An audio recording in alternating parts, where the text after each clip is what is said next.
사람이 잘 잔다는 것이 얼마나 큰 복인지 모릅니다. 저도 잘 잤습니다. 세계 2차 대전 때 독일군의 연이은 폭격으로 영국 런던 시내가 아수라장이 되어버렸습니다. 이 폭격 때문에 도저히 잠을 못 이루었습니다. 그런데 너무도 평안히 잠을 자는 할머니 한 분이 계셨습니다. 사람들이 물었습니다. 그 비결이 무엇입니까? 그럴 때 그 할머니가 이렇게 대답을 했습니다. 나는 매일 밤 기도합니다. 그리고 나면 하나님께서 항상 지켜주신다는 확신이 들어 평안하게 잠자리에 들게 되지요. 사실 하나님과 내가 둘이 다 깨어 있을 필요는 없잖아요. 이런 할머니의 대답이었습니다. 하나님과 내가 둘 다 깨어 있을 필요는 없지 않습니까? 이런 신앙이 있었기에 옆에서 포탄이 떨어져도 주무시는 겁니다. 하나님과 내가 둘이 다 깨어 있을 필요는 없지 않느냐는 이 할머니의 말씀에 오랜 여운이 남습니다. 신앙생활을 꽤 오래 하셨고 또 교회 생활에 익숙해지면 우리는 예배 시간에 깊은 숙면을 취하게 되는 경우가 많습니다. 그리고 예배를 드리고 나면 기력이 회복이 되어서 예배당을 힘차게 나아가는 모습들을 많이 봅니다. 근데 그런 분들이 이렇게 적용하는 말씀이 있죠. 우리가 감을 잡으실 텐데 시편 127편 2절의 말씀입니다. 너희가 일찍이 일어나고 늦게 누우며 수고의 떡을 먹음이 헛되도다. 그러므로 여호와께서 그의 사랑하시는 자에게는 잠을 주시는도다. 이 말을 우리는 많이 이용합니다. 사용합니다. 이 말을 문자적으로만 이해하면 불면증에 시달리는 분들이 상처받기 쉽습니다. 왜냐하면 하나님께서 사랑하시는 사람들에게 잠을 주신다고 그러시니 매일 밤에 잠 못 이루며 뒤척이는 분들 머릿속에는 불현듯 떠오르는 생각이 하나님이 나는 사랑하시지 않는가 보다 하는 그런 생각을 할 수 있기 때문에 그렇습니다. 그러나 이 말씀의 참뜻은 하나님이 친히 집을 세우시고 또한 그 성을 친히 지키심으로 하나님의 계획 안에 들어가 있지 않은 모든 인간적인 수고는 헛된 것이다. 그를 사랑하여 모든 것을 그분의 손에 맡기는 자에게 하나님은 깊은 수면을 허락하신다라는 그런 말씀입니다. 곧 이 말씀은 결국 자신의 몸에 과도하게 들어가 있는 힘을 빼지 않으면 단잠을 자기 어렵다는 이야기입니다. 오늘 예배의 자리로 나오신 성도님들 중에는 불면증으로 고생하는 분들이 계실 겁니다. 그러나 상처받지 마시고 이 한 가지만 자신의 가슴에 손을 얹고 물어보십시오. 내가 정말 하나님께 전부 맡기고 사는가? 내 몸에 내가 너무 힘주고 살고 있지 않는가? 그것을 자신에게 한번 물어보십시오.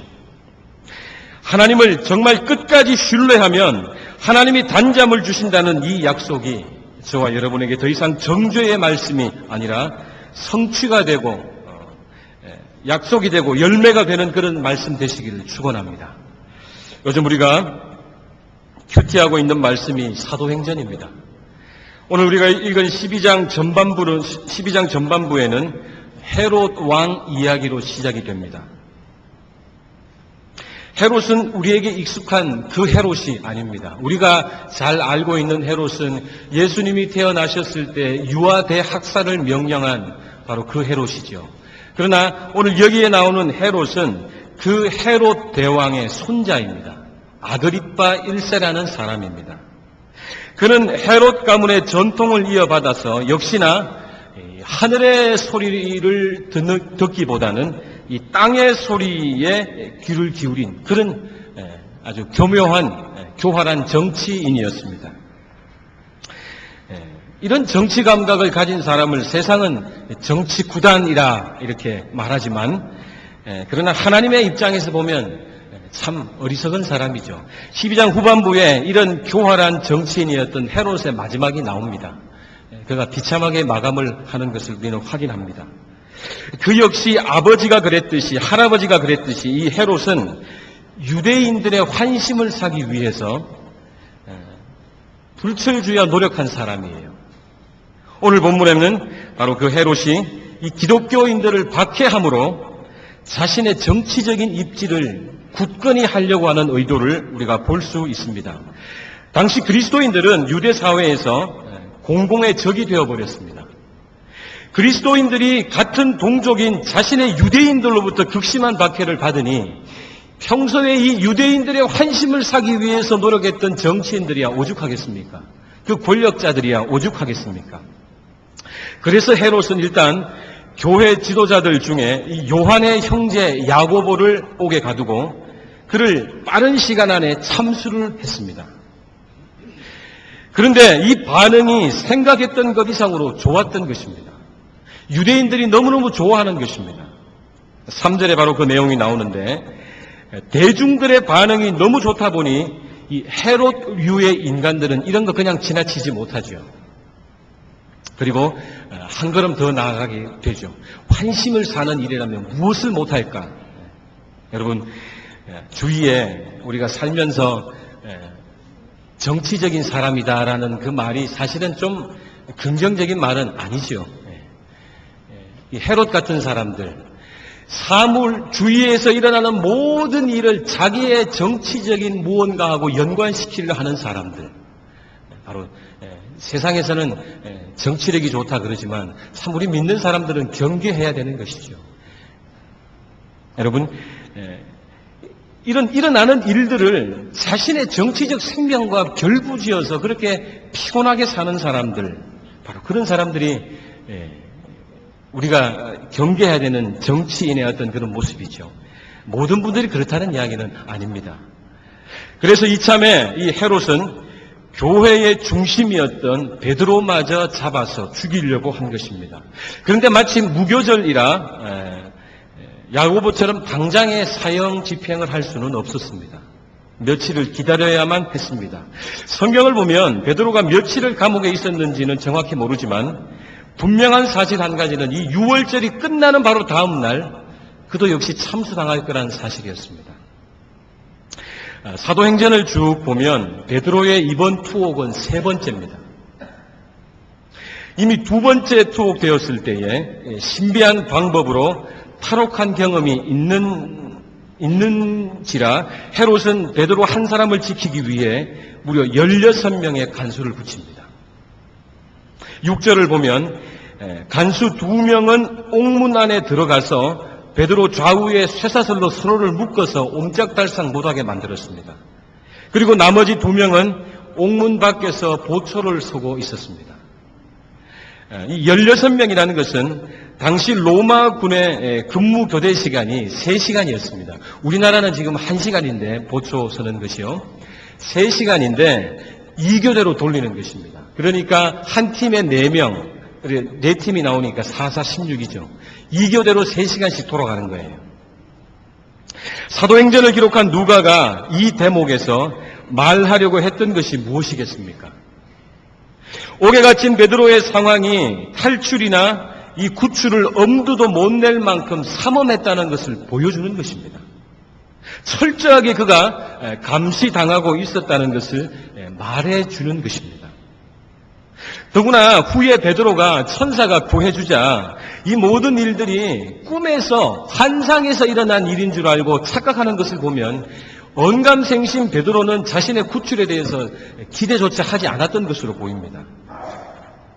그런데 말씀을 읽고 또 읽으며 설교를 준비하는데 7절에서 좀처럼 넘어가지를 않는 것입니다. 여러분들 7절 말씀을 같이 한번 읽어보시겠습니다. 시작. 호련히 주의 사자가 나타나매 옥중에 광채가 빛나며 또 베드로의 옆구리를 쳐 깨워 이르되 급히 일어나라 하니 쇠사슬이 그 손에서 벗어지더라. 여러분 이유인즉슨 내일이면 사형이 집행이 됩니다. 그 상황을 베드로가 모를 리가 없습니다. 그런데 그 상황 속에서 어떻게 그렇게 태연스럽게 잠을 이룰 수 있었느냐 하는 문제였습니다. 그것도 자신의 좌우에 간수들이 붙어 있어서 선잠 내지는 새우잠이나 좀 잤으면 모르겠는데 그러지 않았다는 사실입니다. 한국 영화들 중에 이 사형수 이야기나 또 그 사형 집행 과정을 이렇게 묘사하는 영화들이 여러 개 있는데 제가 본 영화들 중에는 우리들의 행복한 시간이라는 그 우행시로 알려진 그 영화죠. 참 많이 울었습니다. 그런 영화나 또 집행자 같은 영화를 보면 이 교도관들이 사형수들을 다룰 때에 한 가지 룰이 있습니다. 교도관들은 이제 상부에서 내려오는 사형 일정을 알고 있습니다. 그런데 중요한 것은 그 사형 일정을 해당하는 사형수가 절대 몰라야 되는 것입니다. 절대 내색하지 않아야 된다는 것이죠. 내색한다라는 게 막 고소한 마음으로 야, 너 내일 죽어 이렇게 말하는 게 아니라 불쌍하지 않습니까? 이제 오늘 밤이 마지막이에요. 저 사람에게는. 그래서 어떤 연민의 어떤 말 한마디 건네는 것 혹은 정말 안 돼 보여서 잘해주는 호의적인 행동 하나가 굉장히 민감해져 있는 이 사형수들한테는 그게 힌트가 된다는 거예요. 그래서 어떤 일이 있어도 이 사형수가 모르도록 하는 것, 그것이 이 교도관들의 어떤 그런 룰입니다. 왜냐하면 이 자신의 죽음을 알게 되면, 느끼게 되면 많은 사형수들이 패닉 상태가 온다 그럽니다. 그러니까 그 전날 밤부터 이 패닉 상태가 오기 때문에 이렇게 잠 못 이루는 건 당연한 것이고 자해를 한다든지 여러 가지 방법으로 그 두려움을 이기려고 온갖 일을 다 한다는 것이죠.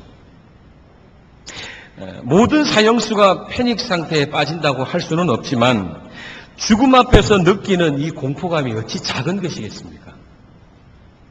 그런데 베드로는 다른 모습을 보인다는 사실이죠. 태어나면서 우리는 부모로부터 물려받는 것이 있지요. 좋은 것도 물려받고 나쁜 것도 물려받습니다. 저는 저희 어머니로부터 좋은 것 하나를 분명히 받았는데 그것은 밤잠이든 낮잠이든 빠른 시간 안에 깊은 수면으로 들어가는 것입니다. 자야겠다 생각하면 1, 2분 안에 다른 세상으로 들어갑니다. 제 아내가 저의 가진 것, 저의 존재 중에 별로 부러워하는 것이 없어요. 그냥 그렇게 살아가는데 한 가지 부러운 것이 있는데 그것은 바로 저의 이 빠른 시간 안에 수면 안에 들어가는 바로 그런 삶의 그런 모습입니다. 근데 이런 제게도 잠 못 이루는 경우가 있죠. 인생에 있어서 중대한 일이 다음 날 있을 경우에 잠 못 이루는 것이 저의 모습이기도 합니다. 대입 시험 치기 전날 잠을 못 잤습니다. 그래서 실력은 있는데 결과가 좋지 않았습니다. 군대 가기 전날 잠 못 이뤘습니다. 그리고 결혼식 전날 잠 못 이뤘습니다. 예전에는 주일 전날 잠 못 이뤘습니다. 설교 어떻게 하나 이런 거. 그런데 운명이다 생각을 하니까 요즘에 너무너무 잘 잡니다. 여러분, 이런 중요한 날을 앞두고 밤잠을 설치는 것은 우리 보통 사람의 삶입니다. 그런데 베드로를 보십시오. 그에게 내일은 끝입니다. 내일 하루 어떻게 내 인생의 마지막이 끝날까? 얼마나 아플까? 얼마나 고통스러울까? 고향에 있는 아내와 식구들은 어떻게 될까? 흩어져 버린 내 믿음의 동지들은 어디에 있을까? 지난 수년간 자신의 삶에 찾아왔던 엄청난 사건과 사고 그 옆에 항상 계셨던 그 예수님과의 추억들, 결국 마지막은 이렇구나 하는 후회는 없지만 그러나 이렇게 간단히 얼마나 허무한가, 이런 상념들이 베드로로 하여금 그 밤을 얼마나 길게 만들었을까요? 정말 바스락거리는 소리 하나에도 눈을 떠야 되는 게 베드로의 마음 아니었겠습니까? 문을 여는 소리, 발자국 들리는 그 소리만 들어도 눈을 깨야 하는 것이 베드로의 상황 아니었겠습니까? 그런데 그가 얼마나 깊은 잠에 빠졌으면 천사가 내려와서 그를 깨우는데 이 천사의 액션이 굉장히 컸다는 사실을 우리는 말씀을 통해서 확인할 수가 있습니다. 여러분 7절을 보면은 거기에 보면 베드로를 깨우기 위해서 천사가 베드로의 옆구리를 쳤다 이런 표현이 나옵니다. 여러분 누구 깨울 때 옆구리 쳐본 적 있습니까? 아무리 말 안 듣는 자식도 옆구리는 치지 않습니다. 아주 화가 나면 이불을 확 그냥 들쳐내든지 아니면 좀 발을 두드리든지 그럽니다. 여러분 자고 있는 사람 옆구리를 치면 죽을 수도 있습니다. 이 치다라는 헬라어 동사를 제가 찾아봤어요. 파타소라는 단어인데 이 단어를 보니까 때린다, 때려 눕힌다, 경우에 따라서는 죽인다의 뜻이 있는 그런 동사였습니다. 이것은 천사가 베드로에게 강한 충격을 주었다는 사실입니다. 그리고 이 문장 속에 나오는 한 가지 사실은 베드로가 깊은 잠에 빠져 있다는 사실입니다. 여러분, 이 베드로의 평정심, 이 베드로의 평강이 무엇으로 설명이 되겠습니까? 혹자는 이런 베드로의 모습을 보면서 그 사람 원래 무딘 사람이라서 그래 이렇게 생각하실지도 모르겠습니다. 선천적으로 무딘 사람은 그렇게 할 수 있어 라고 할지도 모르겠습니다. 아니면 베드로는 너무너무 믿음이 강해서 하나님이 오늘 밤 구출해 주실 거라는 그 확신을 가지고 잠자리에 들었다고 말할지도 모르겠습니다. 그러나 사실은 문맥을 보면 베드로는 애당초 기대하지 않았습니다. 그런 기대를 아예 하지 않았던 사람입니다. 그럴 것 같았으면 왜 자신의 동료인 야고보는 그렇게 허망하게 죽었을까요? 여러분, 이 엄청난 평정심, 이 평강은 어디에서 기인한 것이겠습니까? 오늘 저는 이 말씀을 통해서 두 가지 그 원인을 찾고 싶은데요. 첫 번째는 바로 이 참된 평강이 참 당연한 이야기지만 예수님과 함께 있을 때 찾아온다는 사실입니다. 감옥 안에서 깊은 잠에 빠진 베드로의 모습은 누가복음 8장 22절에서 25절에 나오는 그 풍랑을 만난 제자들, 그러나 그 모습 속에서 계속 잠을 주무시는 그 예수님의 모습을 연상하게 합니다. 예수님과 제자들이 함께 배를 타고 갈 때 큰 광풍이 불어 배가 침몰되기 바로 직전의 장면이 떠오릅니다. 예수님은 주무시고 계시는데 제자들은 죽게 되었다고 울며 불며 이 예수님을 깨운 것입니다. 여러분, 이제 내일이면 사형을 당하는 상황에서도 태평스럽게 깊은 잠에 취해 있는 이 베드로 많이 닮지 않았습니까? 많이 닮았지요. 주님과 함께한 수년의 시간이 이제 베드로로 하여금 어려운 일을 당해도 큰 풍랑을 만나도 내일 목이 잘릴지라도 예수님 깨우지 않았어요. 그리고 예수님과 함께 편안하게 잠을 이루는 큰 믿음의 사람이 된 것입니다. 많이 닮아 있습니다. 예전의 베드로가 아닙니다. 베드로가 어느새 그 예수님을 많이 닮아서 예수님 하는 것처럼 하고 있다는 사실입니다. 여러분, 믿음이 크다는 것이 무엇이겠습니까? 믿음이 크다는 게 무슨 말일까요? 주님이 주무시고 계시니 나라도 열심히 해야지 하는 그런 태도일까요? 믿음이 크다는 것은 이 문제를 주님이 아시고 주님이 주님의 방법대로 해결해 주실 것을 믿고 나는 그저 주님이 주무시면 나도 자는 것입니다. 그것이 큰 믿음 아닐까요? 어차피 나는 이 문제를 해결할 수 없어요. 그러니 그죠? 주님이 깨어나면 나도 깨어나고 주님이 주무시면 나도 자는 것. 여러분, 이것이 큰 믿음 아닐까요? 큰 믿음이란 예수님이 주무실 때 함께 곁에서 잘 수 있는 것입니다. 옥중에서 깊은 잠을 이루었던 베드로는 죽을 때와 구출될 때, 고통의 때와 영광의 때, 그 어떤 경우에도 예수님이 함께 하심을 알았던 그런 변화받은 사람이 된 것입니다. 어느 날 책을 읽다가 깍꿍놀이, 여러분 아시죠? 깍꿍놀이. 이 깍꿍놀이 안에 얼마나 심오한 철학적 의미가 있는지를 제가 새삼스럽게 알게 되었습니다. 아이들은 태어난 지 5개월쯤 되면 이 놀이에 반응하기 시작합니다. 애가 아무리 똑똑해도 태어나자마자 까꿍하면 웃는 아이디가 어디 있습니까? 없지요. 5개월이 지나야 이 놀이에 반응합니다. 정상적인 아이는요. 엄마나 아빠가 손으로 얼굴을 가리면 이 아이는 엄마 아빠의 부재에 당황하게 됩니다.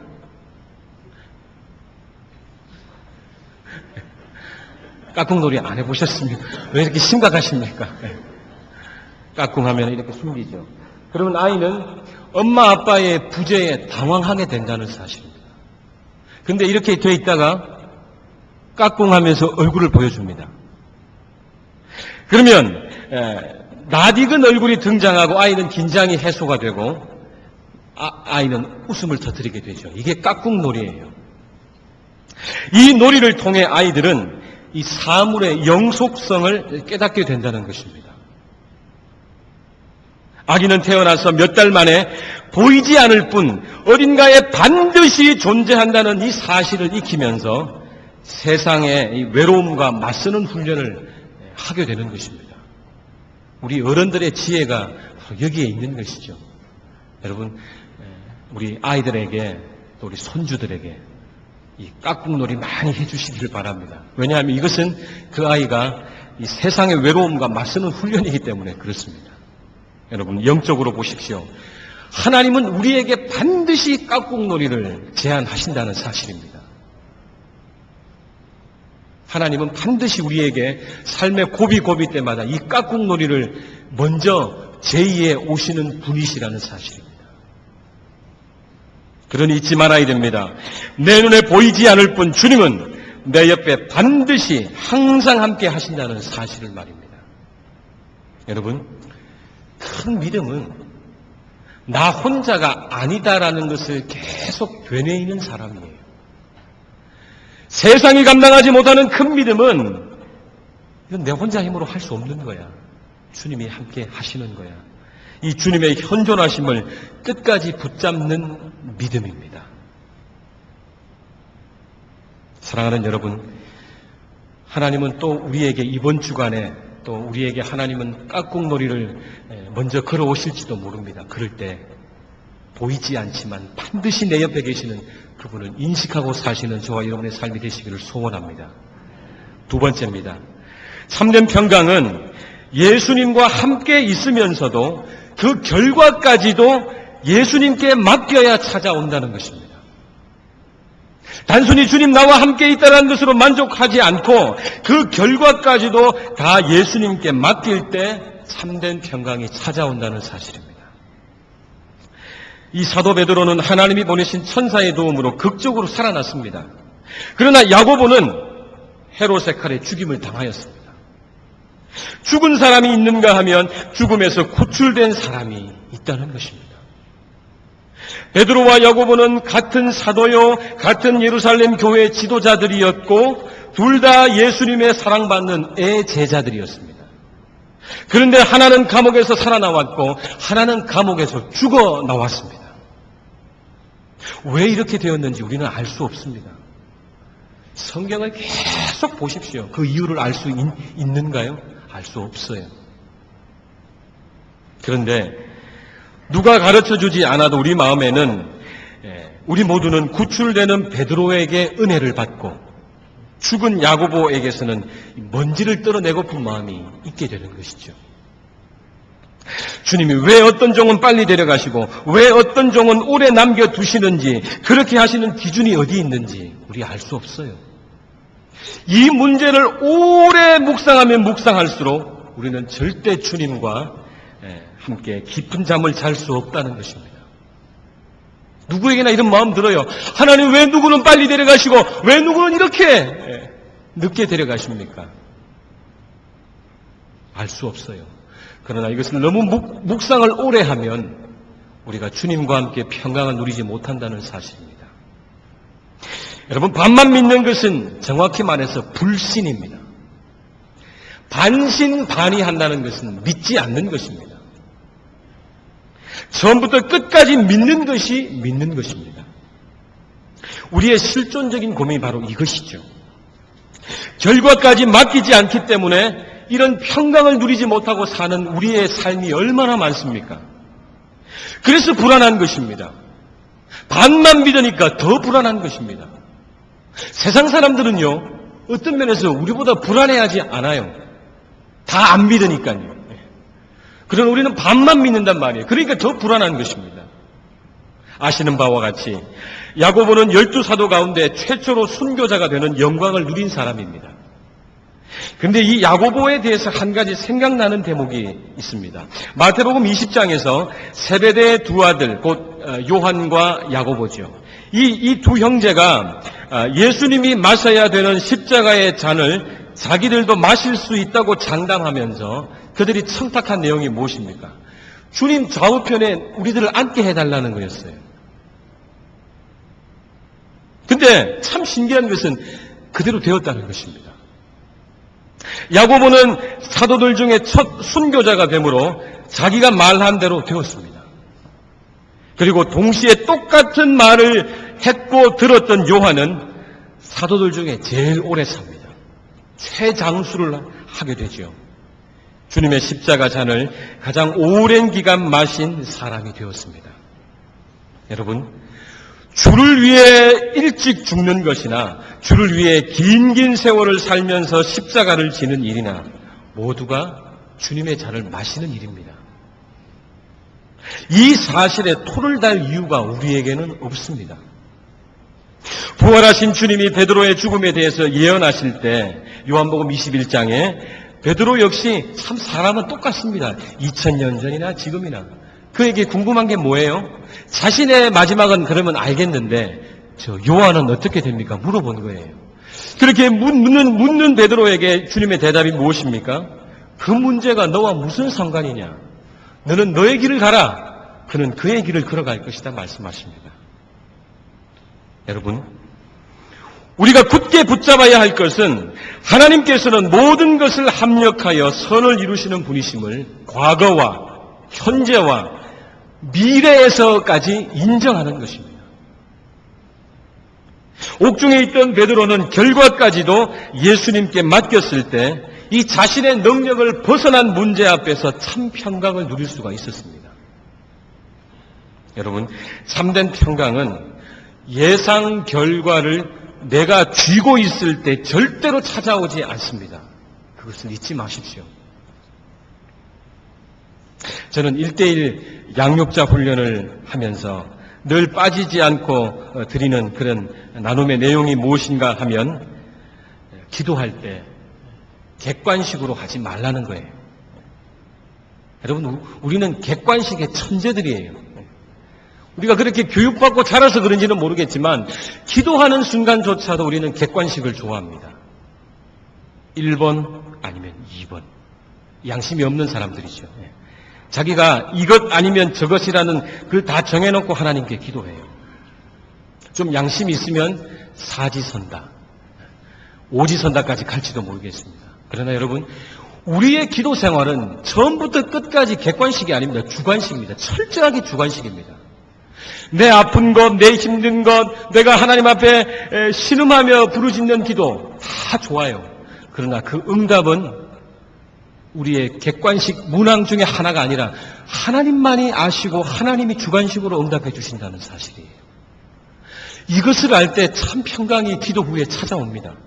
근데 1번인가 2번인가 3번인가 4번인가 내가 다 정해놓고 그 결과까지도 주님께 맡기지 못할 때 우리에게 참 평강 오지 않습니다.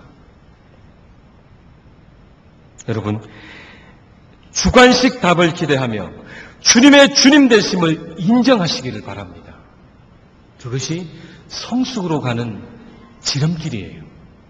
그것이 우리 안에 참 평강을 주시는 하나님의 비밀문인 것입니다. 신앙생활 하다 보니 이런 생각 들 때가 많습니다. 완벽주의 성향을 가진 사람들이 신앙생활 하는 것이 쉽지 않구나 하는 것입니다. 완벽주의자이면서 마음이 평화로운 사람을 만나기가 정말 어렵습니다. 완벽에 대한 욕구와 내적 평안에 대한 욕망은 서로 대립할 때가 많기 때문에 그렇습니다. 뭔가를 어떤 특정한 방식을 통해서 얻으려고 집착하기 시작하면 우린 그때부터 두 번 다시는 하고 싶지 않은 싸움을 해야만 하는 것이죠. 그리고 그런 싸움을 계속하는 사람 안에 평안이 찾아오기 힘듭니다. 적지 않은 사람들이 대개 자신이 가진 것에 대해 만족하고 감사하기보다는 잘못된 점과 그것을 해결해야 한다는 강박에 사로잡힙니다. 이게 완벽주의 성향을 가진 사람들의 어떤 모습입니다. 항상 무언가 잘못되었고 부족하다는 생각에 시달린다는 것은요, 현재 자신을 받아들이지 않는 것입니다. 더 자기를 채찍질하게 되죠. 그리고 많은 경우에 이런 불완전한 점에 초점을 맞추며 사는 삶 자체가 신앙의 참 맛을 누리는 것을 가로막는다는 사실을 깨닫게 됩니다.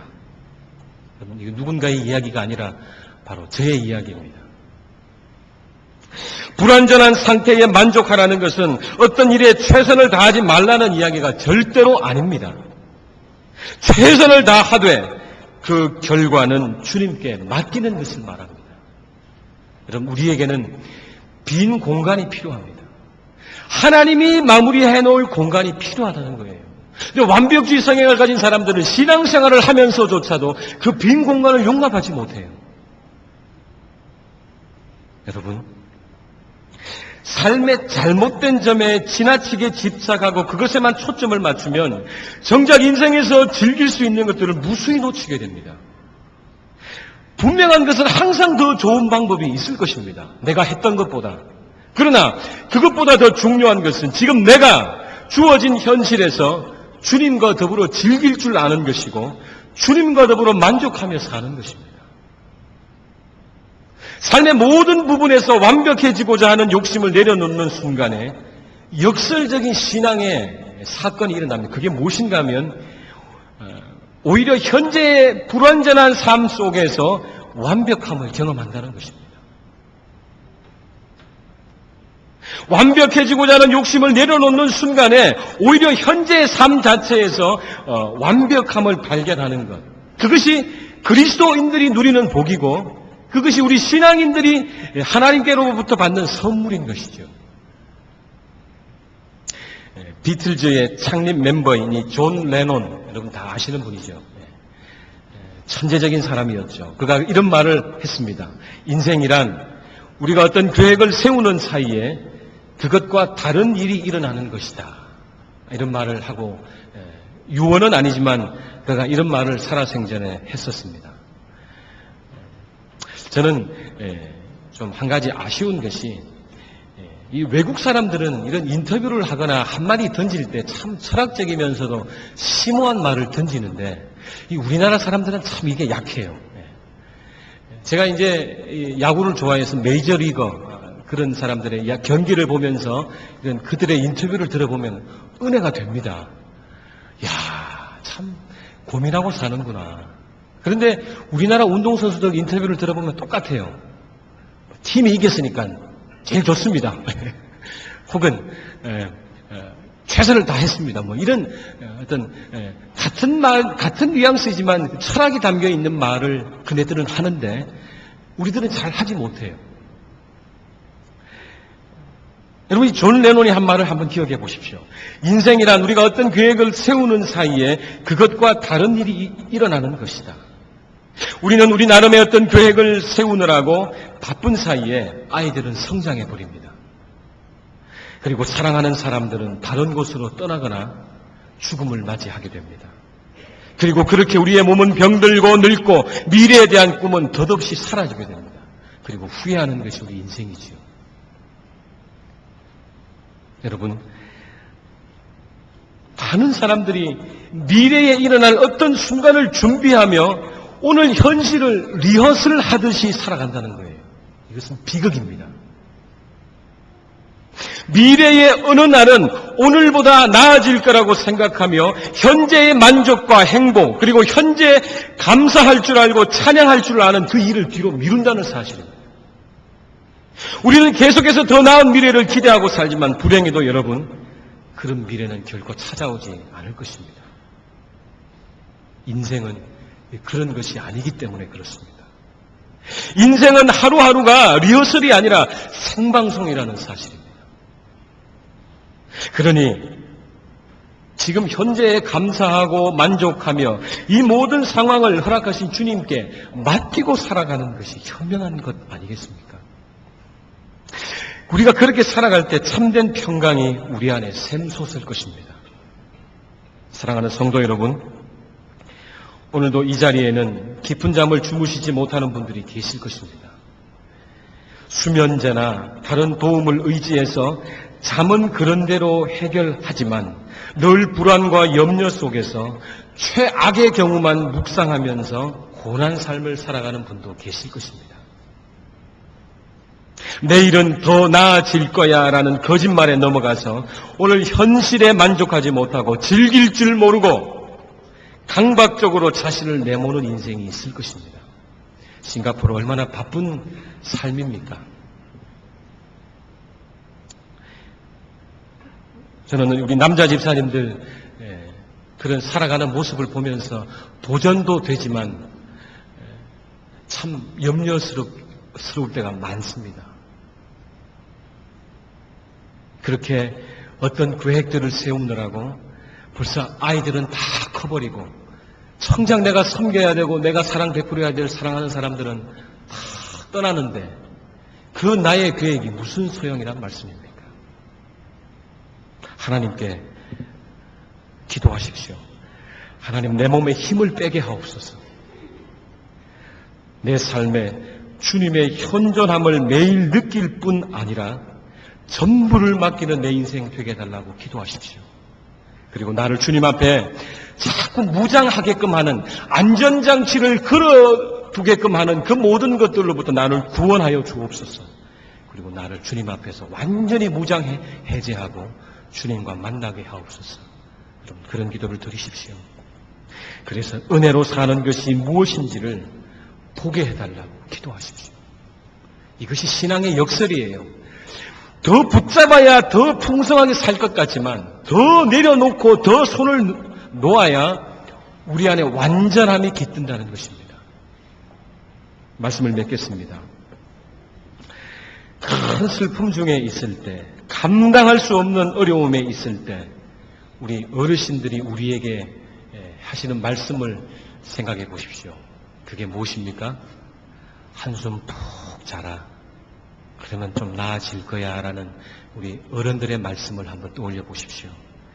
우리 하나님의 자녀들은 인생의 고비 때마다 하나님이 이렇게 말씀해 주신다는 사실이에요. 내가 안다. 내가 너 자는 동안에 해결해 놓겠다 약속하십니다.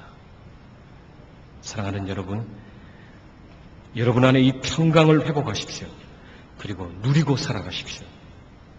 그러므로 여호와께서 그의 사랑하시는 자에게는 잠을 주시는도다. 이 하나님의 약속이 저와 여러분의 삶 속에서 큰 위로와 격려와 능력이 되시기를 간절히 축원합니다. 기도하겠습니다. 하나님 아버지, 우리의 일감 바구니는 절대로 비어질 날이 없을 것입니다. 이 일 해놓으면 좀 여유가 있겠지 하면서 우리는 또다시 정말 중요한 것들을 내팽겨두고 또 우리의 삶에 하나님 몰두할 때가 많습니다. 하나님, 그렇게 살면 우리 안에 하나님의 평강이 더 이상 깃들지 않는다는 것 알게 해주셔서 오늘 사도 베드로가 내일이면 목이 달아나는 그 순간 속에서도 태평스럽게 잠을 이루었던 것처럼 우리의 삶에도 하나님, 내일 무슨 일이 일어날지라도 오늘 이 밤은 잠 편안하게 잘 수 있는 그런 큰 믿음을 우리에게 주시옵소서. 하나님, 이 믿음 가지고 우리에게 달려진 인생의 여정길을 힘차게 달려나가게 하여 주옵소서. 주님의 함께 하심을, 그리고 끝까지 남은 것 어떤 것이라도 다 주님께 맡기는 우리의 삶이 되게 하여 주시옵소서. 주님께 감사드립니다. 예수님의 이름으로 기도하옵나이다. 아멘.